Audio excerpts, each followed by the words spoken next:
नमस्कार दोस्तों, crime channel पर आपका स्वागत करती हूं और उम्मीद करती हूं कि आप सब लोग स्वस्थ होंगे, सुरक्षित होंगे।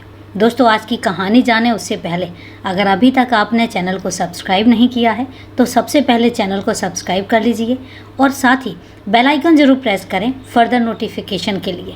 और कहानी में लास्ट तक बने रहें और कहानी के बारे में आपकी क्या राय है कमेंट करके ज़रूर बताएँ, क्योंकि आपके कमेंट्स का जवाब आने वाली वीडियोज़ में दिया जाएगा। तो दोस्तों, कमेंट करना ना भूलें और साथ ही मुझे आपके सहयोग की बहुत ज़्यादा ज़रूरत है, तो प्लीज़ सहयोग ज़रूर बना के रखें। तो चलिए दोस्तों, समय नहीं लेते हैं और जानते हैं कि आज की कहानी आखिर है क्या। बात 8 जुलाई 2020 की है। सुबह के 7:30 बज गए थे।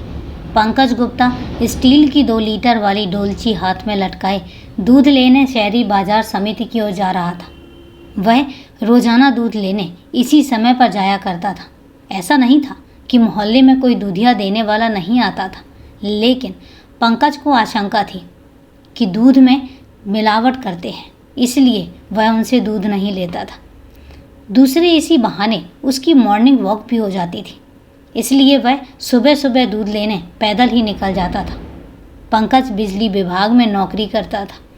पंकज जैसे ही शहरी समिति के गेट के सामने पहुंचा, पीछे से तेजी से एक अपाची मोटरसाइकिल उसके बगल से होकर गुजरी। बाइक पर 2 युवक सवार थे। बगल से बाइक गुजरने पर पंकज हड़बड़ा गया और गिरते गिरते बचा। संभलकर बुदबुदाते हुए वह आगे बढ़ा। वह थोड़ी दूर ही बढ़ा होगा कि वही बाइक मुड़कर फिर से उसी की ओर आ रही थी। बाइक को आता देखकर पंकज यह सोचकर रुक गया कि शायद बाइक सवार युवकों की नीयत ठीक नहीं है। उनके निकल जाने के बाद ही वह आगे बढ़ेगा। पंकज सोच रहा था कि बाइक निकले तो वह आगे बढ़े, लेकिन बाइक उसके पास आकर रुक गई। इससे पहले कि पंकज कुछ समझ पाता, बाइक पर पीछे बैठे युवक ने निशाना साध कर 2 गोलियां उसके सिर में उतार दी और मौके से फरार हो गए। गोली लगते ही पंकज धड़ाम से ज़मीन पर गिर पड़ा। चूँकि सुबह का वक्त था, लोग अभी अपने अपने घरों में ही थे। गोली की आवाज़ सुनकर पास पड़ोस के लोग जमा हो गए। उन्होंने ज़मीन पर खून से लथपथ पड़े पंकज को पहचान लिया। पंकज पटना शहर के मोहल्ले अगवानपुर में रहता था। घटना स्थल से उसका घर थोड़ी ही दूर पर था। भीड़ में से किसी ने वारदात की सूचना बाढ़ थाने को दे दी और पंकज के घर पर भी खबर भिजवा दी। घटना की सूचना मिलते ही उसके घर में कोहराम मच गया। पत्नी शोभा गुप्ता और दोनों मासूम बेटियां चीख चीख कर रोने लगी। शोभा जिस हाल में थी, मासूमों को साथ लिए उसी हाल में घटना स्थल की ओर दौड़ी। मौके पर पहुंची तो देखा पति पंकज हाथ में बाल्टी लिए चित अवस्था में लहूलुहान पड़ा है। पुलिस के सामने पति की लाश से लिपट कर रोने लगी। माँ को रोते देखकर बच्चे भी बिलख बिलख कर रो रहे थे। बच्चों को रोते देखकर वहाँ खड़े लोगों का दिल भी पसीजने लगा। उसी समय बाढ़ थाने के थाना प्रभारी संजीत कुमार पुलिस टीम के साथ घटना स्थल पर पहुंचे। पुलिस को देखकर स्थानीय लोग जाने के बजाय वहीं डटे रहे। उनमें से पुलिस के खिलाफ भारी आक्रोश हो रखा था। दरअसल उसी इलाके में कुछ दिनों पहले भी 2 हत्याएं हो चुकी थी। दोनों घटनाओं के हत्यारे अभी फरार भी थे। अब तीसरी हत्या बिजलीकर्मी पंकज की हो गई थी। इस हत्या से स्थानीय लोगों में पुलिस की भूमिका को लेकर गहरा आक्रोश था। आक्रोश बढ़ने पर लोग पंकज की हत्या के विरोध में राष्ट्रीय राजमार्ग 31 में जाम लगाकर प्रदर्शन करने लगे। लोगों के धरने पर बैठते ही पुलिस के हाथ पांव फूल गए। आनन फानन में थाना प्रभारी संजीत कुमार ने एएसपी अमरीश राहुल और एसएसपी उपेंद्र शर्मा को घटना की जानकारी दे दी। स्थिति तनावपूर्ण और विस्फोटक होती जा रही थी। स्थिति पर काबू पाने के लिए पुलिस ने सबसे पहले मृतक की लाश अपने कब्जे में ली और कागजी कार्रवाई करके पोस्टमार्टम के लिए पटना मेडिकल कॉलेज भिजवा दिया। घटना स्थल का निरीक्षण करने पर पुलिस को वहां से कारतूस के 2 खोखे मिले, जिन्हें पुलिस ने साक्ष्य के तौर पर कब्जे में ले लिया। उधर राष्ट्रीय राजमार्ग पर जाम की सूचना मिलते ही एएसपी अमरीश राहुल मौके पर पहुंचकर प्रदर्शनकारियों को मनाने में जुट गए। प्रदर्शनकारियों की मांग थी कि हत्यारों को जल्द से जल्द पकड़ा जाए। एएसपी ने उन्हें भरोसा दिया कि अपराधी जो भी होंगे उनकी गिरफ्तारी जल्द से जल्द होगी। एएसपी के आश्वासन पर प्रदर्शनकारियों ने जाम खोला। मृतक की पत्नी शोभा की तहरीर पर थाना प्रभारी संजीत कुमार ने अज्ञात हत्यारों के खिलाफ हत्या का मुकदमा दर्ज कर लिया। पुलिस के लिए पंकज हत्याकांड चुनौती की तरह था, क्योंकि इससे पहले 2 हत्याओं का अब तक कोई खुलासा नहीं हो सका था। हत्यारों को गिरफ्तार करने के लिए लोगों ने पुलिस पर दबाव बनाना शुरू कर दिया। अगले दिन कुछ सम्मानित लोग बिजली कर्मचारी पंकज कुमार गुप्ता हत्याकांड के खुलासे के लिए एसएसपी उपेंद्र कुमार शर्मा से मिले और हत्यारों को जल्द से जल्द गिरफ्तार करने की मांग भी की। मामले की गंभीरता को देखते हुए एसएसपी ने अपने दफ्तर में आपातकालीन बैठक बुलाई। बैठक में एएसपी अमरीश राहुल और 4 थानों के थाना प्रभारियों SO Bakhtiyarpur Kamlesh Prasad Sharma, NTPC SO Amardeep Kumar, Mokama SO Ramchandan, SO Barh Sanjeet Kumar, ASI Rakesh Kumar Ranjan, Aniruddh Kumar, सिपाही अमित कुमार और शिवचंद शाह शामिल हुए। एसएसपी ने शहर में हुई हत्यारों के खुलासे न होने पर नाराजगी भी जताई और पंकज गुप्ता के केस को खोलने के लिए उसी समय टीम बना दी। टीम का नेतृत्व उन्होंने एएसपी राहुल को सौंप दिया। पुलिस टीम जांच में जुट गई। इसके लिए सबसे बड़ा सवाल यह था कि पंकज की हत्या क्यों की गई। इस सवाल का जवाब मृतक की पत्नी ही नहीं दे सकती थी। पुलिस ने अपनी तफ्तीश मृतक के घर से शुरू की। पुलिस ने शोभा से पंकज की किसी दुश्मनी के बारे में पूछा तो उसने पति की किसी से भी दुश्मनी होने की जानकारी से साफ इनकार किया। ऐसे में यह घटना पुलिस के लिए बेहद चुनौतीपूर्ण बन गई। घटना की तह तक पहुंचने के लिए पुलिस ने मृतक के मोबाइल की कॉल डिटेल्स निकलवाई और मदद के लिए मुखबिरों की भी मदद ली। मृतक की कॉल डिटेल में पुलिस को ऐसा कुछ भी हाथ नहीं लगा जिससे कि घटना का खुलासा हो पाता। लेकिन 2 दिनों के बाद यानी 10 जुलाई को मुखबिर ने पुलिस को जो चौंकाने वाली जानकारी दी, उसे सुनकर पुलिस अधिकारी हैरान रह गए। मुखबिर ने एसओ रंजीत कुमार को बताया कि 9 जुलाई को शोभा ने अपने भारतीय स्टेट बैंक के अकाउंट से करीब 3.25 लाख रुपए निकाले थे। यह बात पुलिस को खटकी कि आखिर इतनी बड़ी रकम उसने क्यों निकाली। पुलिस को हैरान करने वाली यह रकम ही सुराग की कड़ी बनी। एएसपी अमरीश राहुल को शोभा पर शक हुआ कि कहीं पति की हत्या में पत्नी का ही तो हाथ नहीं है। पुलिस ने शोभा का फ़ोन नंबर हासिल किया, उस नंबर की कॉल डिटेल्स निकलवाई और साथ ही उसके नंबर को सर्विलांस पर लगा दिया। संजीत कुमार ने कॉल डिटेल्स का बारीकी से अध्ययन किया तो वो चौंक गए। उनका शक सही निकला। घटना वाली रात से सुबह घटना के बाद तक शोभा लगातार किसी से फ़ोन पर बात करती रही। कॉल डिटेल से घटना की तस्वीर साफ होती दिख रही थी। जिस नंबर पर शोभा ने बात की थी, पुलिस ने उस नंबर की डिटेल्स निकलवा ली। वह नंबर सनी उर्फ गोलू निवासी अगवानपुर का था। मुखबिर के जरिए पुलिस को हत्यारे की सही जानकारी मिल गई थी। पंकज की हत्या में उसकी पत्नी शोभा भी शामिल थी। शोभा ने प्रेमी सनी को 3.25 लाख रुपए की सुपारी देकर पति की हत्या करवाई थी। इसके बाद पुलिस ने हत्या की अलग अलग कड़ियों को जोड़ना शुरू किया। 12 जुलाई को हत्या की कड़ी पूरी तरह जुड़ गई तो पुलिस ने शोभा और उसके प्रेमी सनी दोनों को अगवानपुर से गिरफ्तार कर लिया। पुलिस ने दोनों से सख्ती से पूछताछ शुरू की और जल्द ही दोनों ने पुलिस के सामने घुटने टेक दिए और अपना जुर्म स्वीकार कर लिया। गोलू ने पंकज की हत्या में शामिल अन्य साथियों के नाम भी बता दिए। गोलू की निशानदेही पर पुलिस ने 5 और आरोपियों मुकेश मृतक का सगा साला, मनीष कुमार, मोहित कुमार उर्फ आदित्य, राजा सिंह और आयुष को गिरफ्तार कर लिया।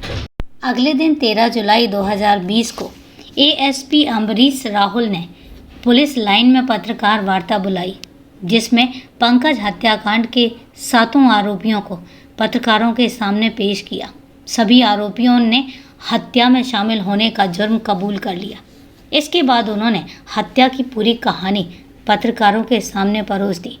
वार्ता संपन्न होने के बाद पुलिस ने सभी आरोपियों को कोर्ट में पेश करके जेल भेज दिया। आरोपियों से पूछताछ के बाद जो कहानी सामने आई वो कुछ इस प्रकार है।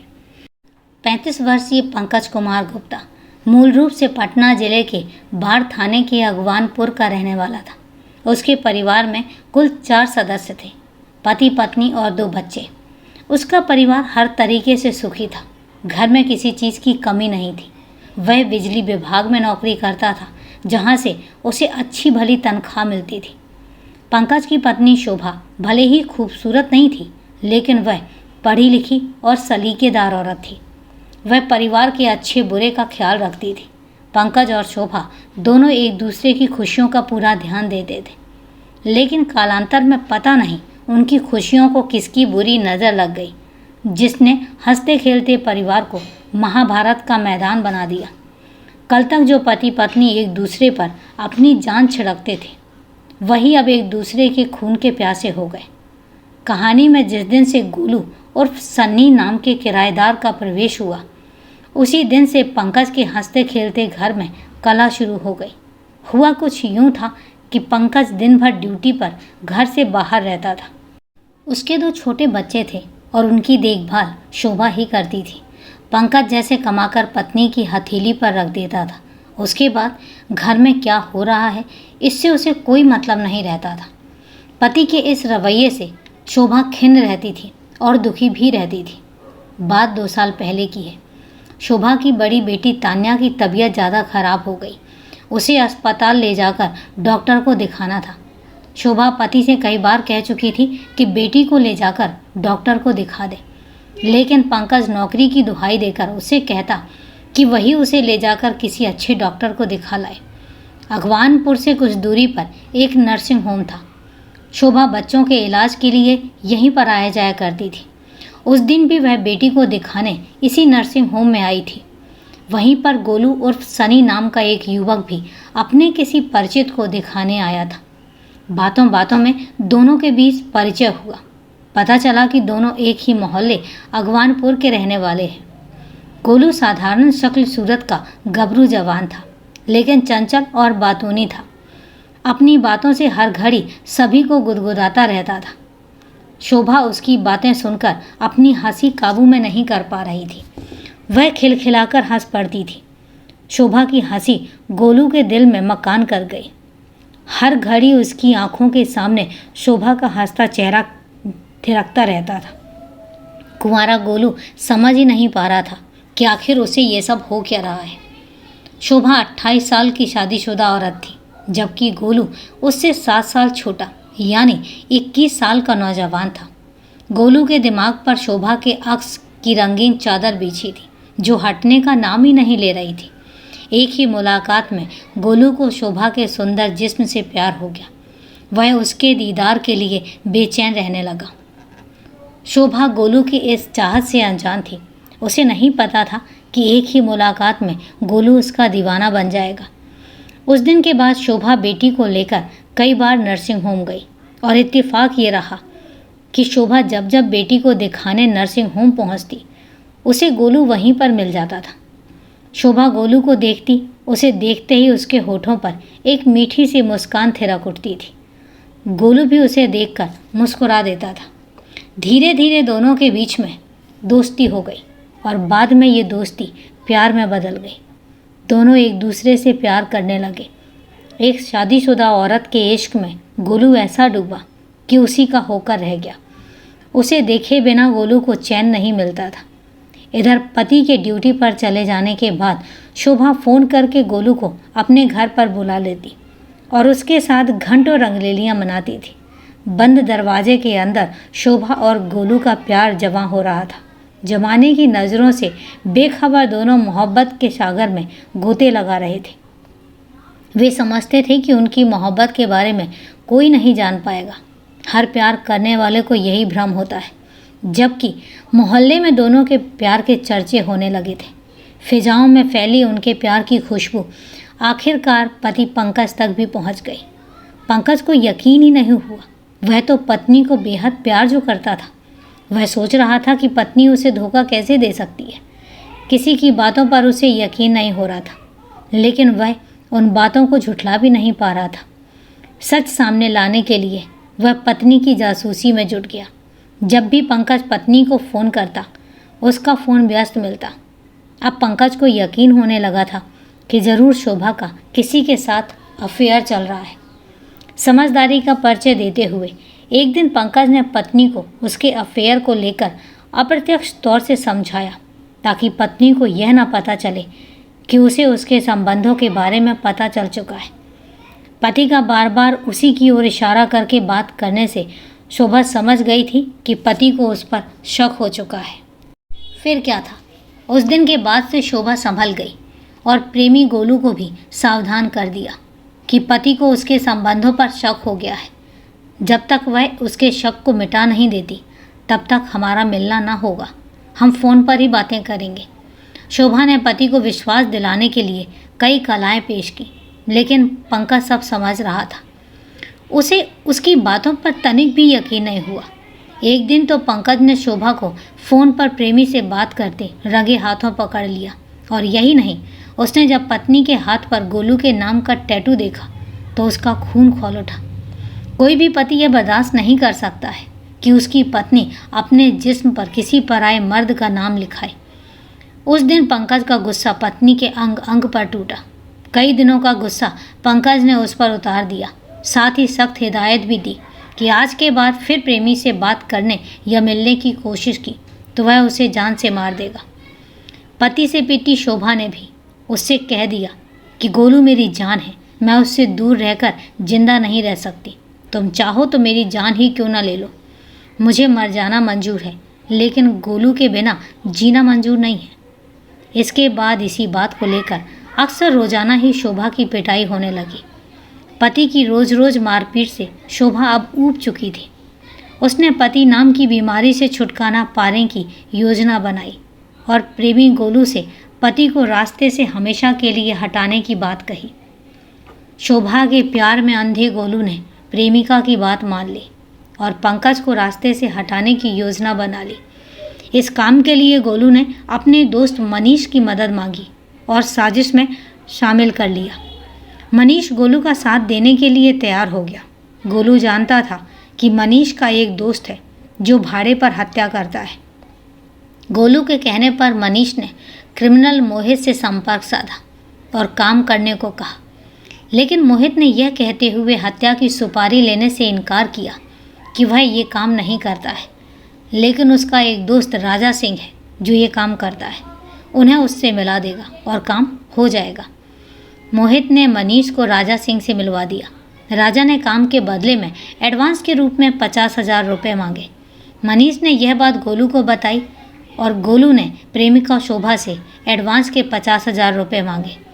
शोभा के पास इतनी रकम नहीं थी। उसने अपने भाई मुकेश से पैसे मांगे तो उसने भी हाथ खड़े कर दिए, लेकिन उसकी साजिश में शामिल होकर उसका साथ देने लगा। शोभा ने पति की हत्या के लिए उसके बनवाए अपने सोने के झुमके 45,000 रुपये में बेच दिए। यह रकम राजा सिंह को दे दी गई। उसके बाद आगे की योजना तय की गई। फिर राजा सिंह ने घटना को अंजाम देने के लिए शूटर आयुष को सुपारी दे दी। आयुष ने काम के बदले शोभा से 3 लाख रुपए की डिमांड की, लेकिन ये सौदा 3.25 लाख में तय हुआ।